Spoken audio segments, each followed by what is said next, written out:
Alhamdulillahirabbil alamin. Assalatu wassalamu ala asrofil anbiya'i wal mursalin wa ala alihi wa ashabihi ajmain. Amma ba'du. Langkah yang pertama, marilah kita ucapkan puji dan syukur kehadirat Allah Subhanahu wa taala yang telah memberikan kita nikmat kesehatan dan nikmat kesempatan sehingga kita bisa berkumpul di ruangan majelis guru ini dalam rangka untuk mengadakan program calon guru penggerak, yaitu dengan tema penerapan budaya positif yang nantinya akan dipresentasikan oleh Bapak Andri SPD IGR. Salawat berangkaikan salam tidak lupa pula kita kirimkan ke arwah junjungan Nabi besar kita Muhammad Rasulullah SAW yang berlafazkan doa, Allahumma sholli ala sayyidina Muhammad wa ala ali sayyidina Muhammad SAW. Baiklah, untuk kata-kata penghormatan yang sama-sama kita hormati adalah Bapak Kepala Sekolah, Bapak Ibu Wakil Kepala Sekolah beserta unsur pimpinan, dan yang sama-sama kita hormati Bapak Ibu Majelis Guru, karyawan-karyawati, dan tata usaha SMA Negeri 1 Lembah Melintang.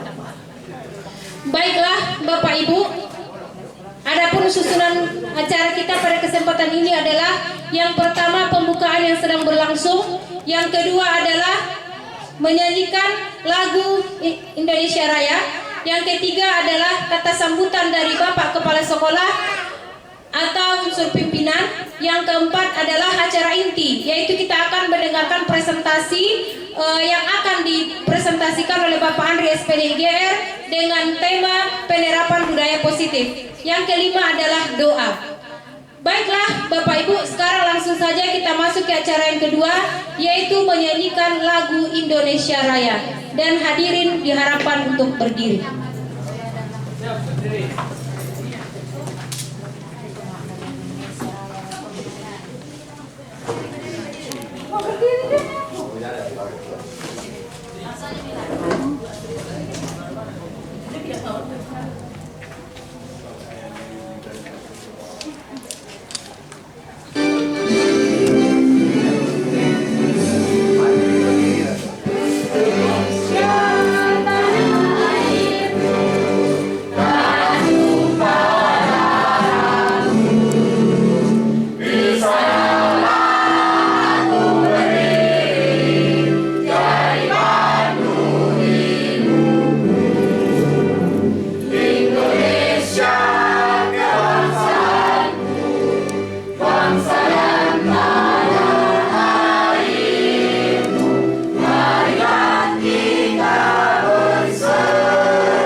Hadirin dipersilakan duduk kembali. Sekarang masuklah kita ke acara yang keempat, yaitu acara inti, yaitu kita akan mendengarkan presentasi yang sangat luar biasa dari Bapak Andri SPD IGR, yaitu dengan tema penerapan budaya positif. Kepada Bapak Andri SPD IGR dipersilakan. Ya. Pulang kemarin. Baik, Bapak-bapak, Ibu-ibu. Iya, sebentar lagi Pak ya. Assalamualaikum warahmatullahi wabarakatuh. Alhamdulillahillazi hadana li hadza wa ma kunna linahtadiya laula an hadanallah. Asyhadu an la ilaha illallah wa asyhadu anna Muhammadan abduhu wa rasuluh allazi la nabiyya ba'da amma ba'du. Puji syukur alhamdulillah yang tak terhingga, mari sama-sama kita ucapkan kehadirat Allah Subhanahu wa taala, di mana pada sore hari ini kita masih diberinya berupa nikmat yang sangat besar sekali, yaitu nikmat kesehatan, kesempatan untuk hadir kembali ke sekolah kita ini. Lebih tepatnya itu di ruangan majelis guru ini tidak lain adalah untuk mengikuti acara diseminasi yang akan disajikan oleh calon guru penggerak angkatan 9 dari Kabupaten Pasaman Barat, sesuai yang disampaikan oleh penampil acara kita tadi, yaitu saya sendiri Andri SPD IDR. Mudah-mudahan acara kita ke depannya diberikan oleh Allah berupa keberkahan serta kebaikan untuk kita semua gitu. Kemudian salawat dan salam mari pula kita kirimkan atas junjungan Nabi besar kita Muhammad Rasulullah sallallahu alaihi wasallam dengan antara doa Allahumma sholli ala sayyidina Muhammad wa ala ali sayyidina Muhammad. Mudah-mudahan kita selaku pengikutnya mendapat syafaat juga hendaknya di akhir kelak nantinya. Amin amin ya rabbal alamin. Baik, di sini kita akan mulai menampilkan, mohon izin Bapak-bapak, Ibu-ibu, menampilkan slide kita tentang materi di program guru penggerak angkatan ke-9, di mana saya sudah mengikuti lebih kurang 2 bulan ini pendidikan guru penggerak ini.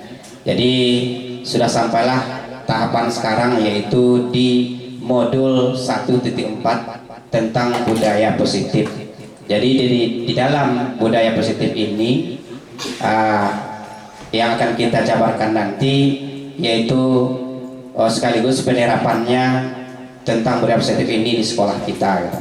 Dan kita lihat juga kenyataannya seperti apa di sekolah kita gitu. Tapi sebelumnya saya sapa dulu Bapak-bapak, Ibu-ibu. Masih semangat Bapak-bapak, Ibu-ibu? Masih semangat. Walaupun waktunya tadi sudah terkuras juga energi untuk belajar, proses belajar mengajar dengan peserta didik kita. Sebelum kita lebih lanjut menyampaikan materi, alangkah baiknya kita untuk supaya mencair suasana kita ice breaking dulu. Jadi mohon kiranya nanti sesuai apa yang ditampilkan di video kita ikuti saja. Bisa kira-kira Bapak-bapak, Ibu-ibu? Ya, kita bersenang-senang dan bergembira. Kita persilahkan kepada Bapak-bapak, Ibu-ibu untuk berdiri kembali karena ice breaking ini lebih pasnya tentu berdiri kita laksanakan. Para Bapak, Ibu-ibu hebat, mari kita berdiri sama-sama.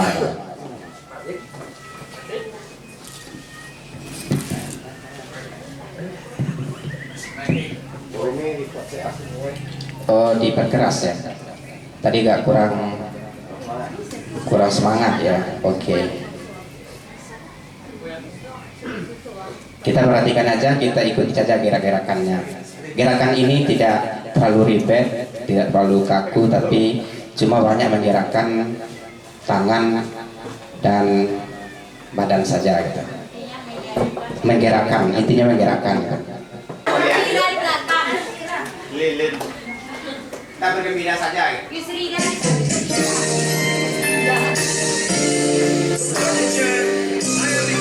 Saya rasa saya bisa.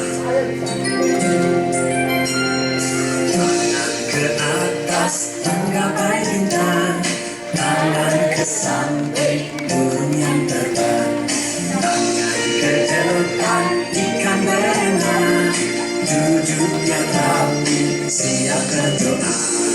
Takut dan ketat tangan diputar, lumbu-lumbu tangan digulung.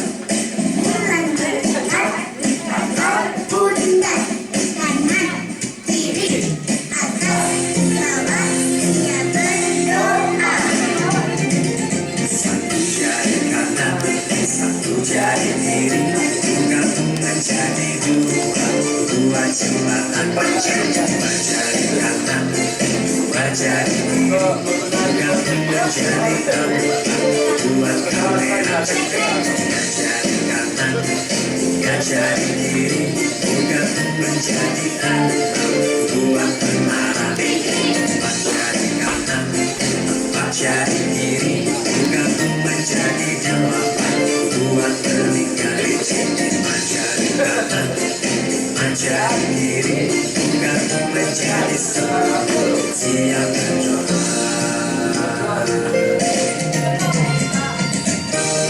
Ayo muda, belajar, kreatif, belajar, semangat belajar. Oke.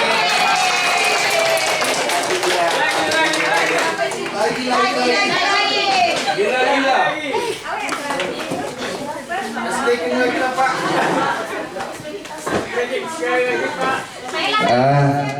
Bagaimana Bapak Ibu? Sudah bisa kita mulai presentasinya? Oke, nampaknya suasana sudah mulai mencair. Kita akan mempresentasikan tentang penerapan budaya positif, terutama yang akan kita terapkan nanti di sekolah kita, yaitu SMA Negeri 1 Lembah Melintang. Baik Bapak-Bapak, Ibu-Ibu, sebelumnya kita lebih lanjut ke materi, saya mau merefleksi pengetahuan awal kita tentang budaya positif ini. Jadi saya minta satu atau dua orang dulu pendapatnya tentang budaya positif. Apa yang terkonsep dalam pikiran Bapak Ibu kalau melihat kalimat budaya positif? Iya, siapa yang bisa? Kita persilakan kepada Ibu Tulkiam dulu. Menurut Bu Tulkiam, apa kira-kira budaya positif ini? Silakan Bu. Bismillahirrahmanirrahim. Yang saya lihat dari budaya positif ini adalah bagaimana kita melakukan perubahan untuk kebaikan yang kita lakukan di awal kegiatan, khususnya untuk pembelajaran. Iya, itu Bu? Iya. Oke, bagus sekali.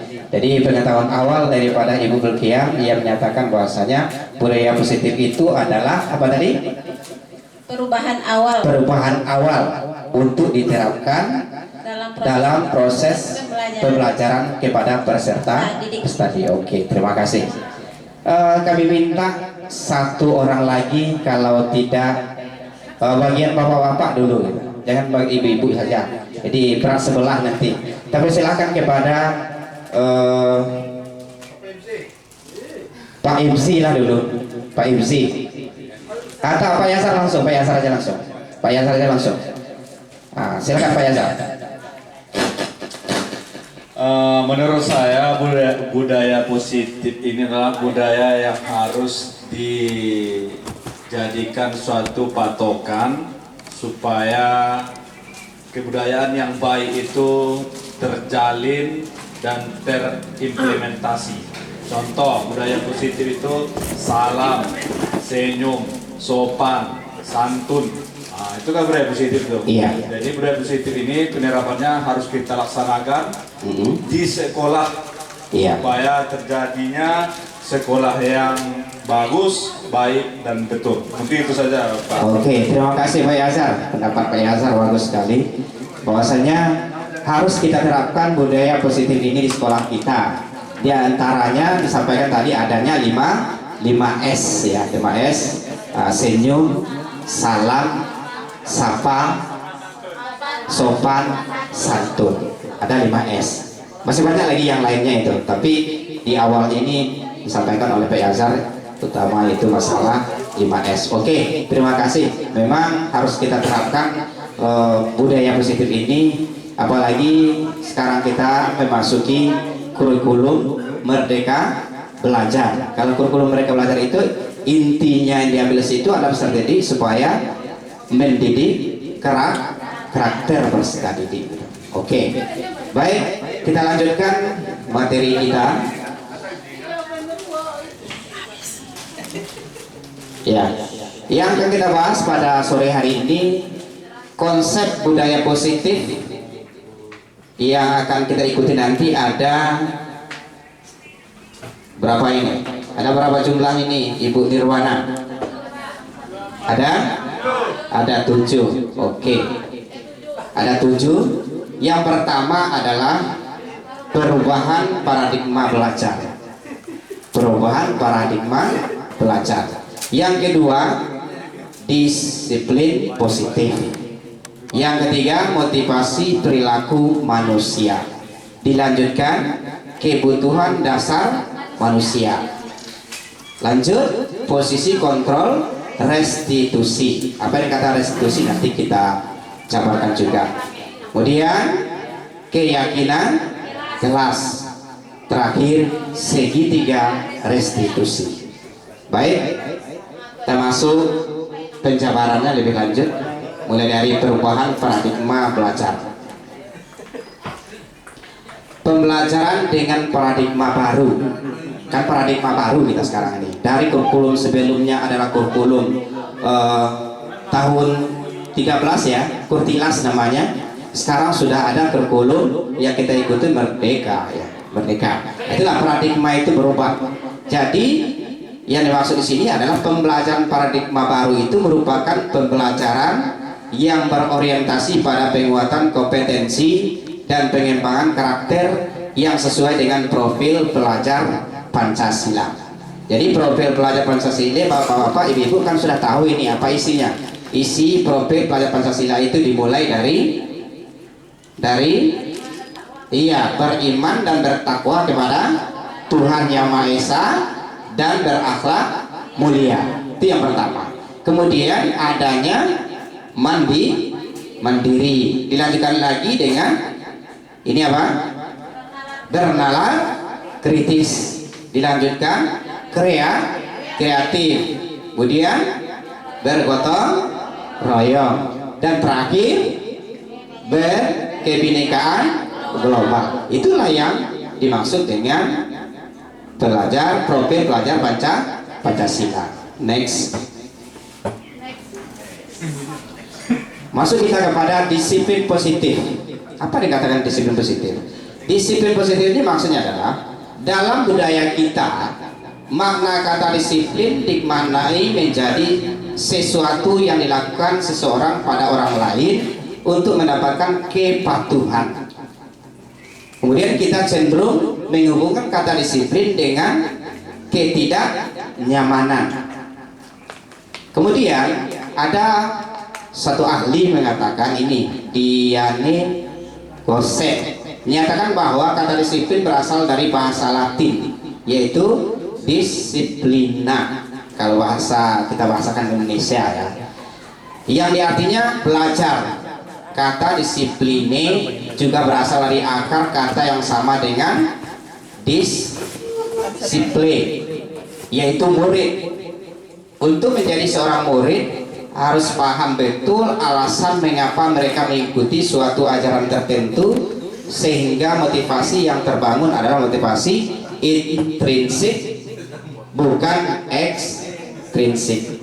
Nah, paham bapak-bapak, ibu-ibu apa yang maksud motivasi intrinsik dan bukan ekstrinsik ini? Motivasi tahu apa?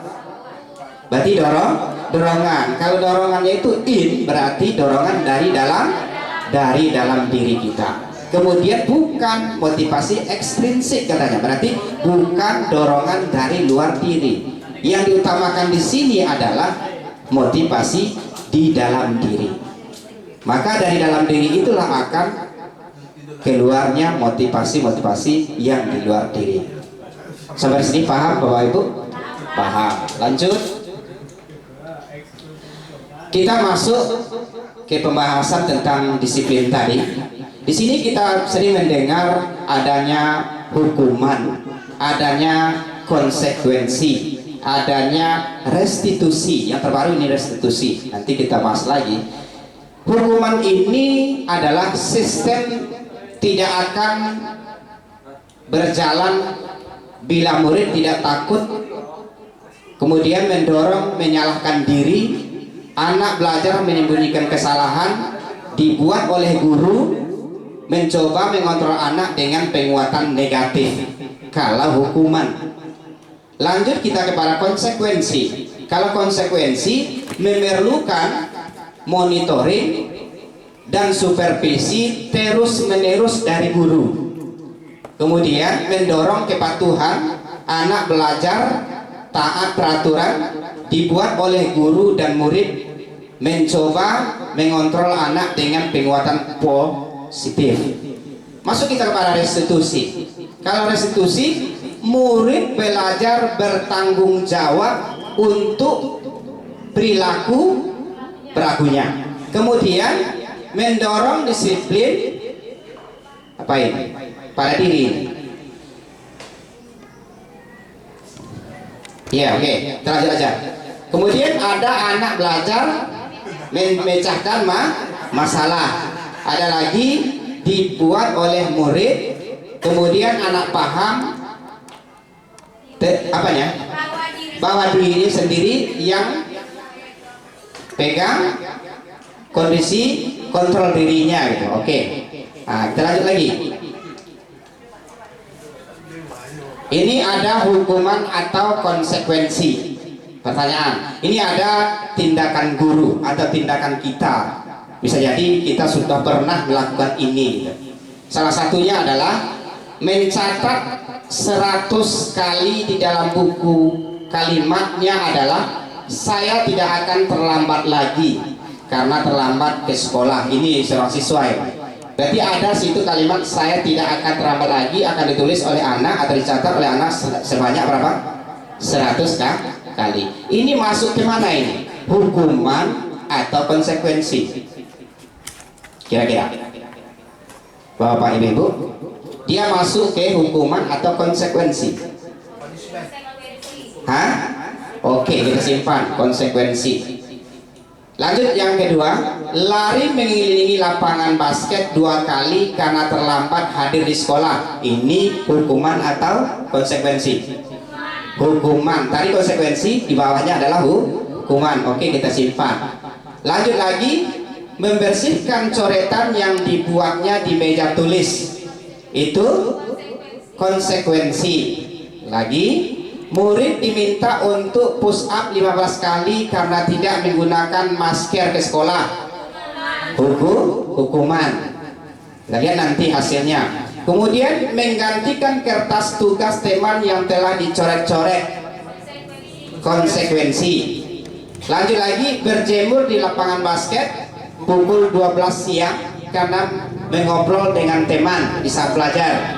Hukuman. Murid diminta bertelanjang kaki sepanjang hari karena tidak menggunakan sepatu warna hitam sesuai peraturan sekolah. Ini konsekuensi. Berdiri di depan kelas sambil mengangkat kaki 1 karena tidak bisa menjawab pertanyaan. Ini hukuman. Membersihkan tumpahan air di meja tulis karena tersenggol pada saat belajar. Konsekuensi. Oke, kita simpan. Kehilangan 10 menit jam istirahat untuk mengerjakan tugas karena terlambat datang dan tertinggal pelajaran. Ini apa ini? Konsekuensi. Mari kita lihat, betul nggak kira-kira apa yang kita pikirkan tadi? Betul ya Bapak Ibu ya. Pertama konsekuensi, kedua hukuman. Ini konsekuensi, hukuman, konsekuensi, hukuman. Masa anak di jam 12 siang ya, itu hukuman itu. Terus lagi hukuman, hukuman, kemudian kehilangan 10 menit, ini konsekuensi. Nah, jadi itulah apanya jawaban dari kita masing-masing. Oke, kita lanjut lagi pembahasan kita. Kita masuk kepada materinya, motivasi perilaku manusia. Ini para ahli juga ini. Memang bukan para ahli yang ada di Indonesia, tidak, tapi lebih banyak ke barat nampaknya. Diane Gosen dalam bukunya Restructuring School Discipline menyatakan ada 3 motivasi perilaku manusia. Yang pertama adalah untuk menghindari ketidaknyamanan atau hukuman. Itu yang pertama. Yang kedua, untuk mendapatkan imbalan atau penghargaan dari orang lain.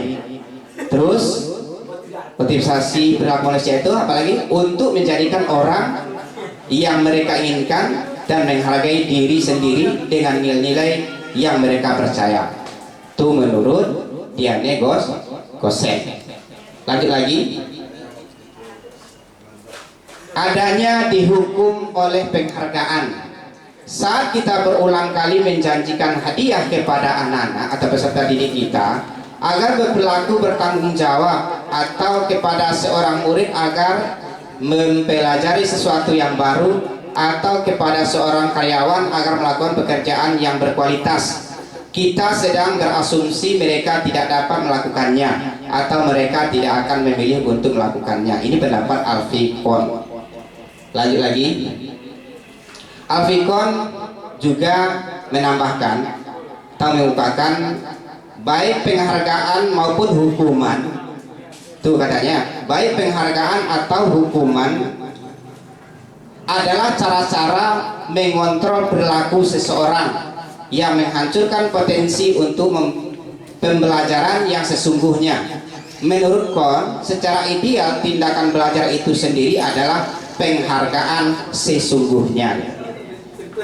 Lanjut lagi. Teori Al-Fiqon mengenai penghargaan. Penghargaan efektif jika kita menginginkan seseorang melakukan sesuatu yang kita inginkan dalam jangka waktu pendek. Itu ya kalau penghargaan. Kemudian jika kita menggunakan penghargaan lagi dan lagi, maka orang tersebut akan bergantung pada penghargaan yang diberikan serta kehilangan motivasi dari dalam. Jadi penghargaan ini sebetulnya nggak bagus juga. Nah, kemudian apalagi penghargaan menghukum mereka yang tidak mendapatkan penghargaan, misalnya dalam sistem ranking. Mereka yang mendapatkan ranking kedua akan merasa paling dihukum karena akan membandingkan dirinya dengan yang ranking 1. Kemudian apalagi memberikan penghargaan dan hukuman ada hal yang sama.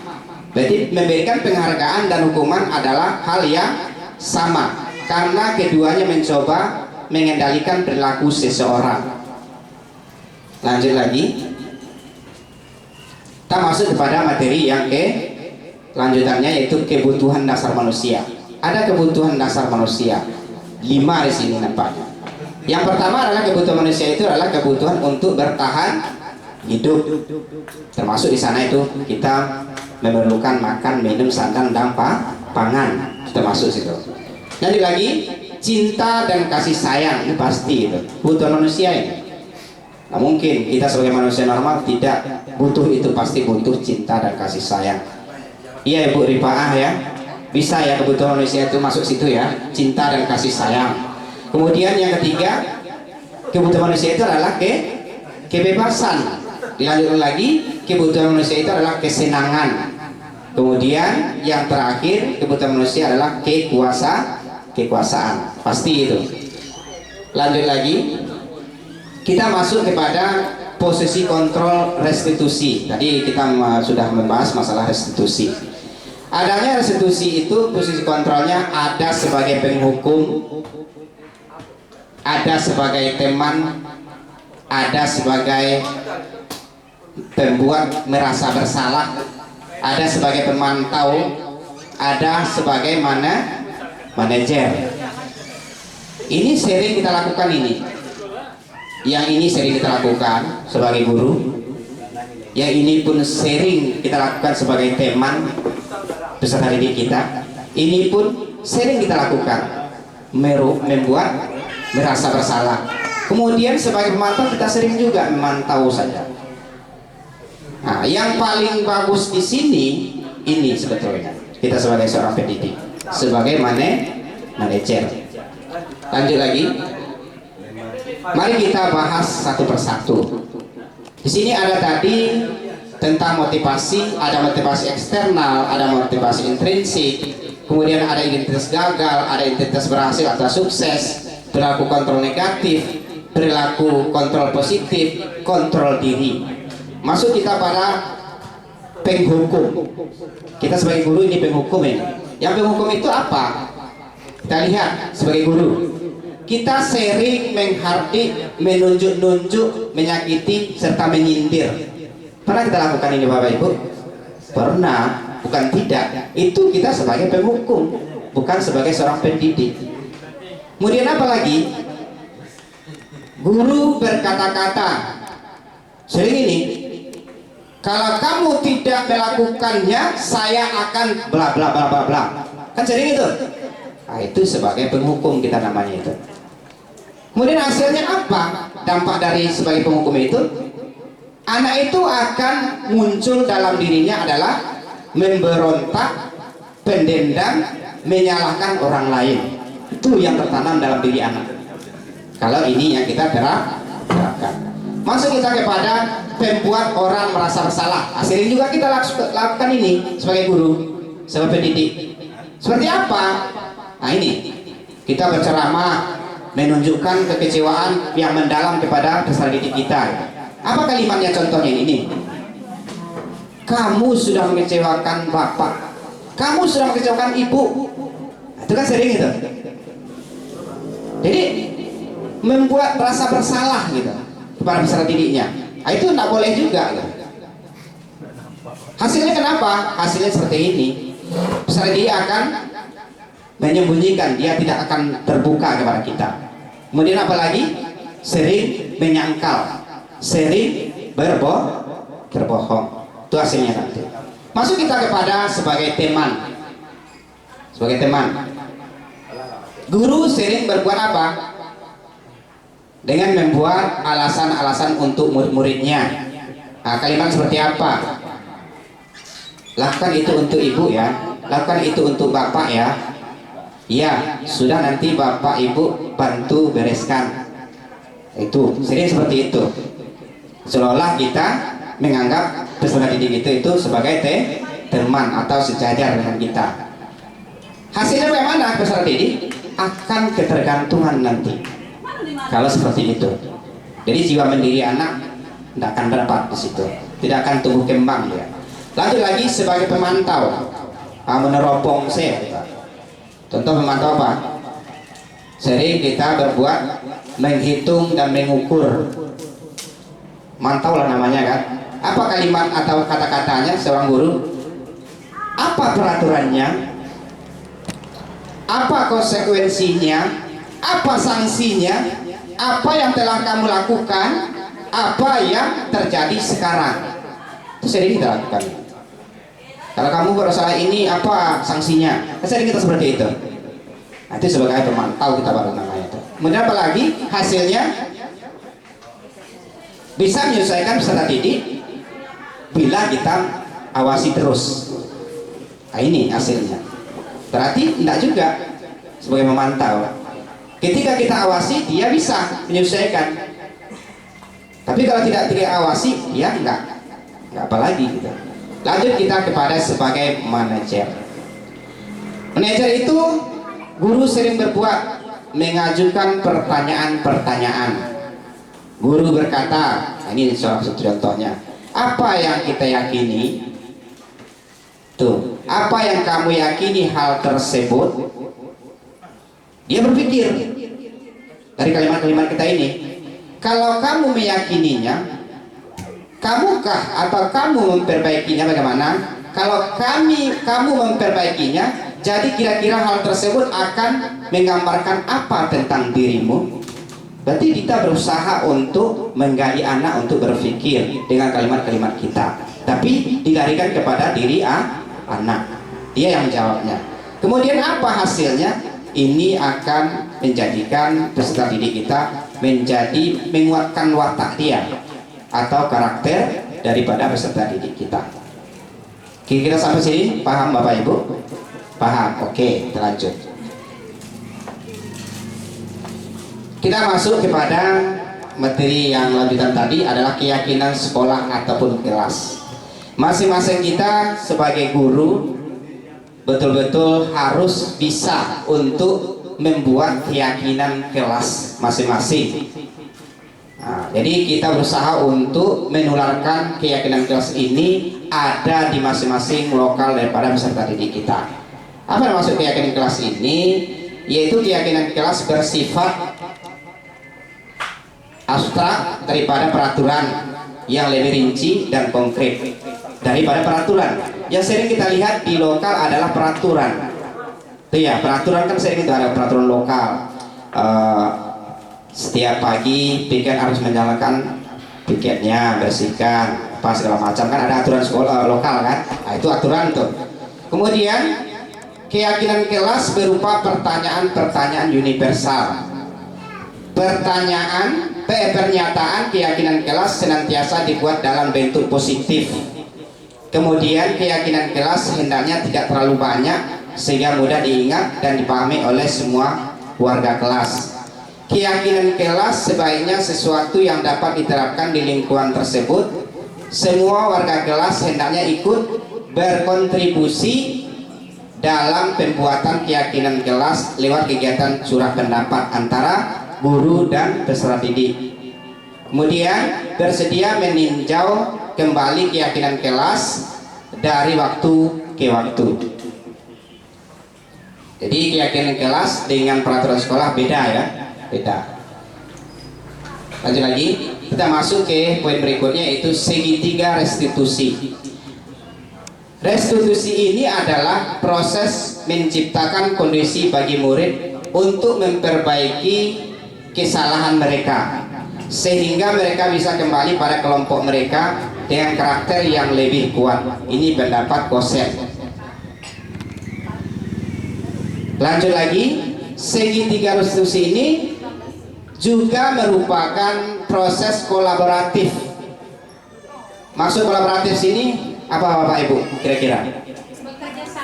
Bekerja sama yang mengajarkan murid untuk mencari solusi untuk masalah mereka dan membantu murid berpikir tentang orang seperti apa yang mereka inginkan dan bagaimana mereka harus memperlakukan orang lain. Berarti adanya wujud kerjasama antara seorang pendidik dengan peserta didiknya itu, atau muridnya itu. Kemudian ciri-ciri restitusi. Ciri-cirinya adalah bukan untuk menebus kesalahan, kemudian namun untuk belajar dari kesalahan. Siapa manusia yang tidak pernah salah kan? Pasti kita sendiri sebagai guru pasti pernah berbuat salah, apalagi peserta didik kita atau murid kita. Kemudian memperbaiki hubungan, tawar bukan paksaan. Ada penawaran itu, ada tawaran. Kemudian restitusi menuntun untuk melihat ke dalam diri. Restitusi mencari kebutuhan dasar yang mendasari tindakan. Kemudian restitusi diri adalah cara yang paling baik. Restitusi fokus pada karakter bukan tindakan. Restitusi fokus pada solusi. Restitusi mengembalikan murid yang berbuat salah pada kelompoknya. Berarti ada pengembalian murid yang berbuat salah kembali kepada dirinya yang semestinya. Jadi penerapan segitiga restitusi ini, pamannya Ginda sedang menangani peserta didik kita. Ada peserta didik kita yang bermasalah dengan aturan sekolah ataupun disiplin sekolah, atau konsekuensi yang telah dilanggarnya di sekolah. Yang paling bagus kita terapkan adalah dalam proses penyelesaian masalah anak itu adalah dengan segitiga restitusi. Kenapa segitiga restitusi? Karena di sana ada 3 sisi yang akan digali di dalam diri anak. Yang pertama adalah validasi tindakan yang salah, di mana biasanya dipakai untuk validasi tindakan yang salah ini kalimat yang sering kita ucapkan seharusnya seperti ini kepada anak. Apa alasan kamu melakukan hal yang tidak baik tersebut? Bukan kita mencerca langsung, kamu itu salah, sudah melanggar aturan sekolah. Jam pelajaran ataupun jam masuk sekolah kita 7.30 atau 7.15. Kamu sudah lewat dari jam ini. Bukan seperti itu Bapak Ibu. Melainkan kita seperti ini. Apa alasan kamu melakukan hal yang tidak baik tersebut? Berarti dia berpikir. Dan apalagi, adakah cara lain yang lebih efektif untuk mendapatkan atau memenuhi apa yang kamu butuhkan? Berarti kita suruh anak berpikir apa yang dibutuhkan terhadap dirinya. Paham sampai sini Bapak Ibu? Jadi kalau kita menyelesaikan permasalahan anak ya seperti inilah kita terapkan segitiga restitusi. Bukan menghakimi anak, bukan mencerca anak gitu. Bahasa kampung kita juga untuk mengata-ngatai gitu. Melainkan kita kembalikan ke diri dia dulu. Apa alasannya? Kemudian kenapa dia berbuat seperti itu? Baru nanti terbuka dalam diri anak itu untuk menyampaikan yang telah dijalaninya. Kemudian ada lagi bagian menstabilkan identitas. Nah ini kalimatnya seperti ini. Baik Bapak kira apa yang kamu lakukan sebenarnya juga pernah dilakukan oleh orang lain. Itu Bapak juga dulu pernah tidak bersungguh-sungguh dalam belajar. Namun tentunya kalau tidak berbuat salah harus diperbaiki ya. Berarti anak ini berpikir bahwasanya manusia itu tidak luput dari permasalahan. Sedangkan guru aja pernah berbuat salah, apalagi peserta didiknya. Berarti dia paham jadinya gitu. Jadi tidak ada manusia yang tidak pernah berbuat salah. Tapi dari dirinya yang berbuat salah tadi itu akan kembali. Adanya menstabilkan identitas dia ke dirinya balik. Kemudian ada lagi menanyakan keyakinan. Nah, kalimatnya seperti ini, salah satu contohnya. Baik, kalau sudah tahu bahwa itu salah, selanjutnya apa ini? Apa ini Pak Dani, operator kita? Tidak terlalu apa di layar nampak ini. Kelak kamu ingin menjadi orang yang seperti itu atau tidak? Apakah kamu sudah punya bayangan nanti depan menjadi seperti apa? Jadi kita berusaha menanyakan keyakinan anak. Lanjut lagi bagaimana komitmen kamu untuk mewujudkan impian kamu ya. Lanjut lagi rencana apa yang akan kamu lakukan untuk memperbaiki cara belajarmu untuk semester ke depan. Berarti rencana-rencana anak kita gali di situ. Nah, dari keyakinan di dalam dirinya juga keyakinan yang ada di kelasnya tadi. Baik, Bapak Ibu, sepakat kita untuk merubah kebiasaan-kebiasaan kita sebagai pendidik itu menyelesaikan permasalahan-permasalahan anak yang melanggar aturan atau dalam pembelajaran kita yang tidak sesuai dengan aturan yang pas lagi. Bisa kita seperti ini? Bisa. Jangan mencerca anak, jangan menghakimi anak, jangan menghukum anak. Paham kira-kira ini Bapak Ibu? Oke. Karena yang akan kita kembangkan sini adalah karakter anak. Thank you. Terima kasih. Dan balik kita lah ataupun tanggapan dari audien, walaupun sebagian daripada bapak-bapak ibu karena kondisi mau sholat ada bergantian, yang tinggal ini saja dulu kita kita bersamai gitu kan. Kira-kira siapa yang bisa berikan tanggapan dulu? Ya, silakan Pak Yazar. Silakan Pak Yazar.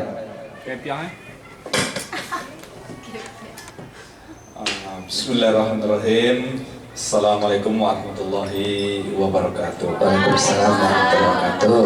Mungkin langsung saja dari apa yang disampaikan dari presentasi dari Pak Andri, semua teori yang disampaikan itu sangat bagus dan sangat mudah dipahami. Tapi intinya Bapak, kami mau menanggapi dengan fakta realitanya di lapangan tidak sesuai dengan apa yang disampaikan. Kami mohon kalau seandainya ada di mana letak salah ataupun di mana biar terrealisasi apa yang kita sampaikan dengan apa yang sebetulnya terjadi di lapangan secara realnya seperti apa. Kan itu mungkin. Nah, itu yang saya ingin sampaikan. Mungkin nanti ada masukan dari kawan-kawan atau dari pemateri.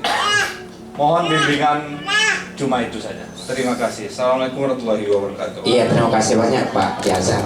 Pak Yazar, dapat kita pahami tadi, dia mengaitkan realita yang ada di sekolah kita dengan materi yang ada kita paparkan pada sore hari ini. nampaknya ada timpang tindihnya, ada bertolak belakang ya Pak Yazar ya. Siap. Bagaimana untuk kedepannya seperti ini kita terapkan? Intinya situ. Tentu apa langkah-langkah kita kedepannya yang akan kita perbuat sebagai pendidik supaya nanti bisa diimbaskan kepada peserta didik ataupun murid kita gitu. Nah, dalam hal ini siapa kira-kira yang bisa dulu untuk berikan tanggapan dari Pak Yazar tadi? Silakan Bu Jamilah. Kita tolong dulu Pak Yazar mikrofonnya. Ini nggak bisa tercucu. Tercucu. Iya, silakan Bu Jamilah dulu. Baiklah, assalamualaikum warahmatullahi wabarakatuh. Baiklah, di sini akan berusaha untuk menanggapi apa yang disampaikan oleh Bapak Yazar tadi, yaitu teori atau materi yang kita dapatkan hari ini, yang kata beliau tidak sesuai dengan keadaan yang ada di sekolah kita. Itu betul adanya. Jadi Bapak Ibu, walaupun seperti itu yang keadaannya, tapi setidaknya kita hari ini sudah mengikuti presentasi yang sangat luar biasa, menambah wawasan kita. Jadi menurut saya jangan kita untuk yang merasa kata terlambat atau kita tidak ingin memulai. Ini langkah awalnya adalah kita mulai dari diri kita sendiri dulu sebagai pendidik. Kita melakukan kebiasaan-kebiasaan yang positif sehingga secara tidak langsung itu berdampak kepada siswa-siswi kita. Jadi kita mulai dari diri sendiri.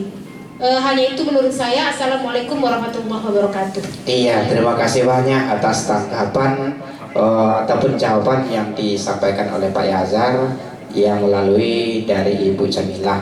Alhamdulillah Bu Jamilah tadi menyampaikan bahwasanya keilmuan ataupun pelajaran-pelajaran kita pada hari ini itu kita jadikan sebagai penambah wawasan kita sebagai seorang pendidik. Kemudian wawasan ini tentu kita terapkan dimulai dari diri kita sendiri dulu sebagai pendidik, baru kita tularkan kepada peserta didik kita ataupun murid-murid kita yang ada di SMA Negeri 1 Lembang ini, sehingga akan terwujudnya menjadi apa tadi?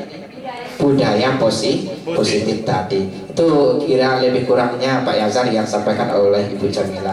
Betul adanya yang sampaikan oleh Pak Yazar dan juga Ibu Jamilah gitu. Kita lihat realita yang ada di sekolah kita, apalagi kita sering adanya membuat tim disiplin Pak Yazar ya. Sering kita mendapatkan anak-anak kita yang melanggar aturan sekolah ataupun disiplin tentang dirinya tidak bagus, tidak positif gitu. Malahan sering melanggar aturannya.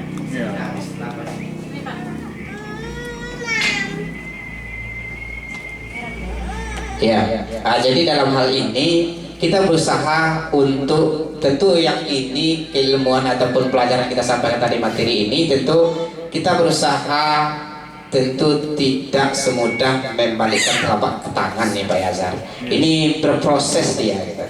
Mulai-mulai kita dulu melihat pembelajarannya dulu seperti apa, kemudian tahapan-tahapannya seperti apa. Tadi sudah sampaikan adanya mulai dari menyelesaikan permasalahan anak dengan menggunakan segitiga restitusi gitu. Bukan menghakimi anak di situ, bukan memberikan hukuman kepada anak situ, bukan memberikan sanksi pada anak situ gitu, atau memberikan konsekuensi yang lain kepada anak, tidak gitu. Tapi kita berusaha untuk memenuhi kebutuhan-kebutuhan yang diperlukan oleh peserta didik itu yang berkaitan dengan budaya positif, baik di lingkungan kita sekolah, lingkungan masyarakat maupun di pembelajaran dia gitu. Jadi menanamkan itu Pak Yazar ya. Nah, jadi saya rasa kalau kita itu mulai dari diri tadi disampaikan oleh Ibu Jamilah, kemudian tidak terlepas dari kolaborasi di antara kita Pak Yazar. Kolaborasi antara kita teman ataupun rekan sejawat kita, baik sebagai guru bidang studi yang lainnya dengan guru bidang studi yang lainnya, kemudian dengan unsur pimpinan dan juga pimpinan, terus kepada bagian administrasi sekolah itu. Jadi semua stakeholder yang ada di sekolah ini memang harus nampak kolaborasinya gitu. Maka akan terwujudlah nanti apa yang kita sampaikan tadi dengan budaya positif ini. Itu lebih kurangnya Pak Yazar. Ya, terima kasih. Bisa dipahami Pak Yazar? Terima kasih, bisa Oke, dipahami. terima kasih. Masih ada lagi satu lagi kita minta ada penambahan. penambahan kami silahkan. Ada lagi yang menambahkan? Ibu Bilkia bisa? Atau Ibu Megawati? Ada yang mau disampaikan lagi tentang materi kita pada hari ini? Atau sekalian saja kita merefleksi, oke? Kira-kira kita masuk kepada merefleksi tentang materi yang tersampaikan pada sore hari ini. Apa dari mulai awal tadi sampai sekarang gitu. Tentu ada refleksinya. Kepada siapa kita, Bapak Ibu Mega? Tolong Ibu Mega, refleksikanlah dulu materi kita pada sore hari ini. Silakan Ibu Mega. Assalamualaikum warahmatullahi wabarakatuh. Terima kasih kepada Bapak Andri untuk refleksi yang dapat saya berikan pada pertemuan ini. Setelah saya mendengarkan penjelasan dari Pak Andri dan juga teman-teman yang lain, bahwasanya budaya positif itu sangat baik untuk kita terapkan di dalam dunia pendidikan, terutama ketika kita menghadapi yang namanya peserta didik, menyelesaikan setiap permasalahan-permasalahan kita dengan peserta didik, serta menentukan arah kebijakan sekolah kita nantinya, di mana budaya positif itu harus kita terapkan dan kita adopsi, serta nanti pengaplikasiannya di dalam kehidupan sehari-hari kita dengan peserta didik itu dapat berjalan dengan baik, sehingga terciptalah yang namanya budaya sekolah yang positif. Oke, cuma itu yang dapat saya sampaikan. Assalamualaikum warahmatullahi wabarakatuh. Waalaikumsalam warahmatullahi wabarakatuh. Iya, terima kasih. Bagus sekali apa yang disampaikan oleh Ibu Megawati tentang merefleksi kegiatan kita pada sore hari ini. Mungkin tidak ada lagi yang mau disampaikan Bapak Ibu? Pas?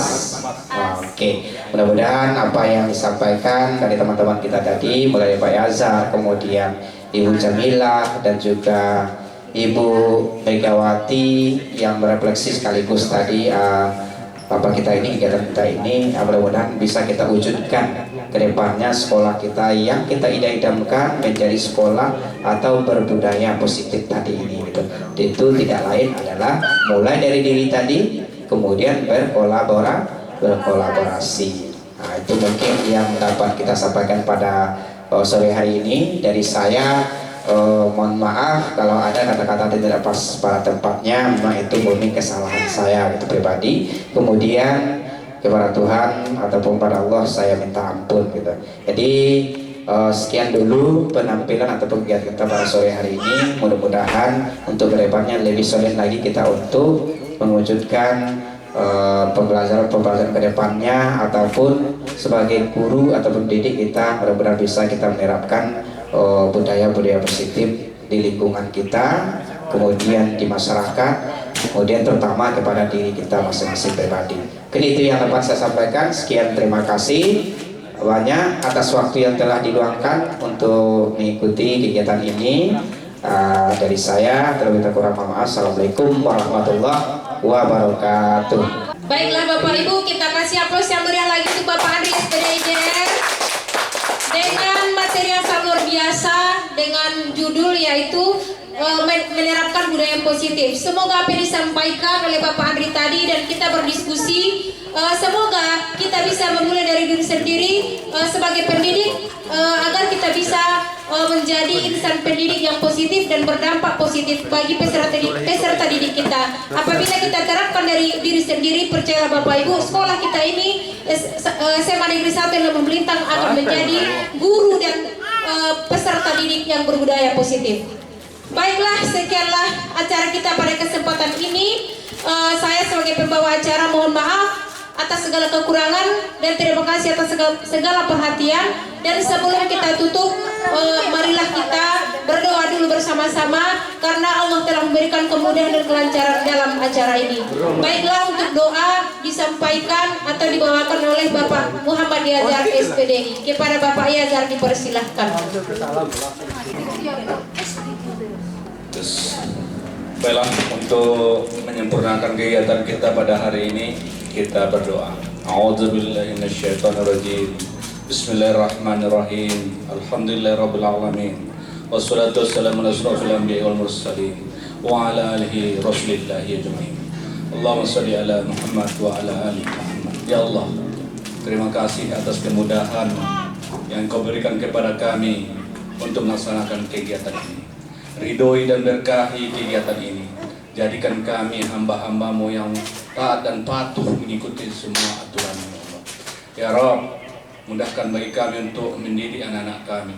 Mudahkan bagi kami untuk memperbaiki akhlak kami. Untuk itu semua urusan kami kembalikan kepadamu. Rabbana atina fid dunya hasanah wa fil akhirati hasanah wa qina azabannar. Subhana rabbika rabbil izzati amma yasifun. Wassalamu alal mursalin. Walhamdulillahirabbil alamin. Assalamualaikum warahmatullahi wabarakatuh. Assalamualaikum warahmatullahi wabarakatuh. Alhamdulillahirabbil alamin wahdahu wassalatu wassalamu ala asrofil anbiya'i wal mursalin wa ala alihi wa ashabihi rasulillahi ajmain. Puji syukur kepada Allah Subhanahu wa taala dan salawat dan salam kepada baginda Rasulullah sallallahu alaihi wasallam.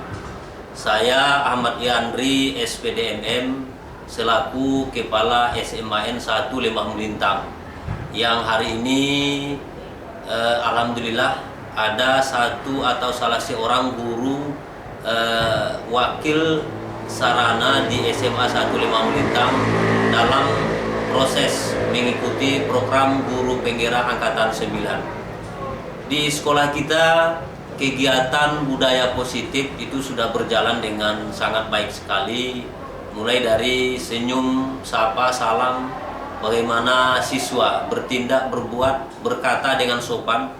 Tapi dengan datangnya beberapa guru yang mengikuti program guru penggerak seperti dari Bapak Andri, itu memberikan kontribusi yang nyata, memberikan pelengkap, memberikan suatu dorongan sehingga ada perubahan nyata. Saya melihat secara langsung bagaimana gerak cepat dari Pak Andri. Jadi mudah-mudahan dengan bergabungnya teman-teman guru-guru yang ada di SMA Lembah Melintang ikut serta dalam program guru penggerak, maka akan memberikan dampak positif dan juga perubahan di SMA N1 Lembah Melintang. Jadi sekali lagi terima kasih kepada Pak Andri dan juga kepada guru-guru yang lain yang bekerja sama untuk memajukan sekolah lebih baik di masa yang akan datang. Itu saja. Assalamualaikum warahmatullahi wabarakatuh. Assalamualaikum warahmatullahi wabarakatuh. Perkenalkan, nama saya Posma Rohanita. Saya adalah Wakil Humas SMA Negeri 1 Lembah Melintang, dan kebetulan juga rekan kerja dari calon guru penggerak kita, yaitu Bapak Andri SPDI. Kemarin sudah diadakan seminar praktik baik dari Bapak Andri sebagai calon guru penggerak mengenai budaya positif di sekolah. Alhamdulillah dengan adanya seminar tersebut kami merasa bersemangat dan menambah pengetahuan juga apa itu budaya positif di sekolah kami. Dan ternyata budaya positif di sekolah kita memang masih banyak yang perlu kita tambah. Selama ini memang cara kita menangani anak-anak mungkin ada juga yang banyak kekurangannya, tapi ada juga ya kelebihannya. Dengan adanya pengetahuan praktik baik yang diberikan oleh Bapak Andri, kami merasa masih banyak yang akan kami perbaiki. Apalagi mengenai kedisiplinan anak-anak, kedisiplinan pribadi sebagai guru, atau cara kami bersosialisasi dengan guru-guru. Alhamdulillah dengan adanya praktik baik dari Bapak Andri, kami sudah merasa termotivasi, dan mungkin kami sangat berharap sekali ada lagi praktik-praktik baik dari calon guru penggerak yang lain. Mudah-mudahan tetap semangat SMA Negeri 1 Lembah Melintang, dan kami juga sangat mendukung Bapak Andri agar lulus CGP Angkatan 9. Terima kasih. Assalamualaikum warahmatullahi wabarakatuh.